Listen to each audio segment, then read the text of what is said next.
ओम श्री महेश्वराय नमः। आप सभी का हमारे YouTube चैनल पर हार्दिक स्वागत है। सावन मास महात्म्य में आज रसपान करिए। 12 दिव्य ज्योतिर्लिंगों में से सबसे पहले सोमनाथ ज्योतिर्लिंग की कथा।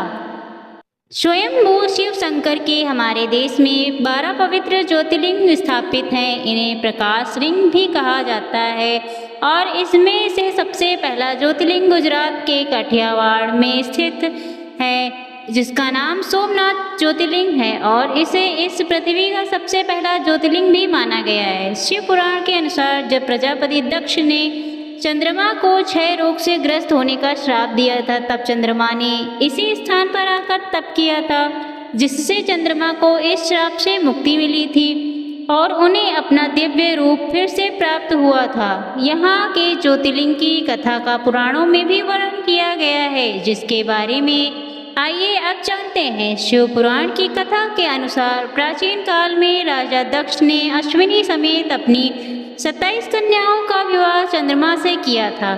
27 कन्याओं के पति बनकर चंद्रमा बहुत प्रसन्न हुए। कन्याएं भी चंद्रमा को वर के रूप में पाकर बड़ी प्रसन्न थी, लेकिन उनकी यह प्रसन्नता बहुत ज़्यादा दिनों तक नहीं रह सकी, क्योंकि कुछ दिनों के बाद चंद्रमा उनमें से एक रोशनी पर सबसे ज़्यादा मोहित हो गए। यह बात जब प्रजापति राजा को दक्ष को पता चली तो सबसे पहले तो वह चंद्रमा को समझाने चंद्रमा ने भीम की बातें सुनी, लेकिन कुछ दिनों के बाद फिर से रोहिणी पर उनकी आसक्ति और ज़्यादा तीव्र हो गई। उनका मन और भी ज़्यादा रहने की तरफ मोहित होने लगा। तब चंद्रमा की अन्य पत्नियों ने फिर से यह बात अपने पिता प्रजापति दक्ष को बताई और जब राजा दक्ष को यह बातें फिर से पता चली तो वह गुस्से में चंद्रमा के पास गए। क्रोधित होकर उन्होंने चंद्रमा से कहा कि चंद्रदेव, मैं पहले भी समझ चुका हूँ, लेकिन लगता है तुम पर मेरी बात का कोई असर नहीं होने वाला, इसलिए मैं तुम्हें श्राप देता हूँ कि तुम क्षय रोग के मरीज हो जाओ। तुम्हें क्षय रोग हो जाए। राजा दक्ष के इस श्राप से तुरंत बाद ही चंद्रमा को क्षय रोग हो गया। श्राप से ग्रस्त होने के कारण उनकी शक्ति क्षीण हो गई। उनकी रोशनी आती रहती, लेकिन यह ऋषि देख मुनि बहुत परेशान हुए। उनके सारे ऋषि मुनि और देवराज इंद्र के साथ भगवान ब्रह्मा की शरण में गए। फिर ब्रह्मा जी ने उन्हें एक उपाय बताया। उपाय के अनुसार चंद्रमा को सोमनाथ के इसी जगह पर आना था।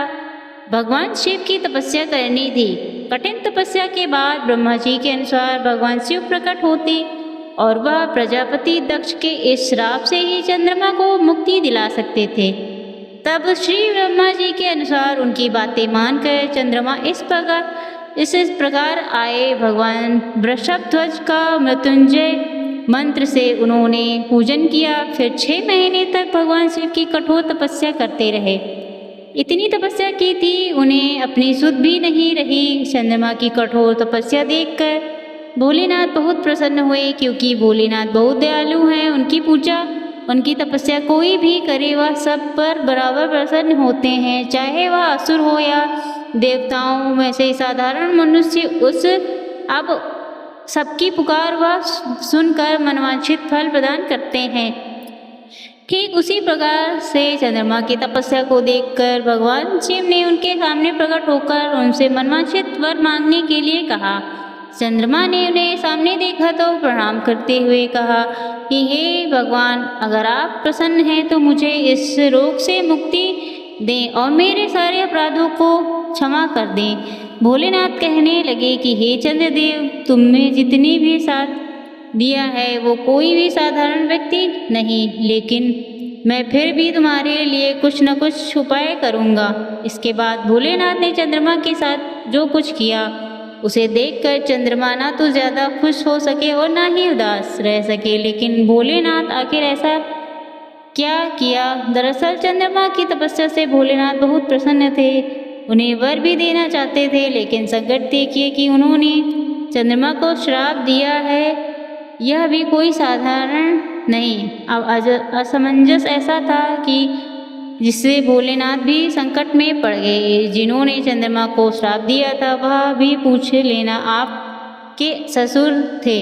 अब ऐसे में भोलेनाथ एक उपाय निकाले। चलो मन में कहने लगे कि चंद्रदेव, मैं तुम्हारे लिए यह कर सकता हूँ। तुम्हारा शरीर तो पूरी तरह से रोग से दूर नहीं कर सकता, लेकिन मैं इसमें कुछ कमी कर सकता हूँ। तुम्हारे लिए एक माह में जो पक्ष होते हैं उनमें से एक पक्ष में तुम निखरते जाओगे, यानी कि तुम्हारी शक्तियाँ बढ़ती जाएंगी, लेकिन दूसरे पक्ष में तुम पूर्ण होगे। यह एक पौराणिक रहस्य है चंद्रमा के शुक्ल और कृष्ण पक्ष का, जिसमें एक पक्ष में चंद्रमा बढ़ते हैं और दूसरे में वो घटते जाते हैं। भगवान शिव के स्वर से चंद्रदेव बहुत प्रसन्न हुए। उन्होंने भगवान शिव का आभार प्रकट किया और उनकी स्थिति भी।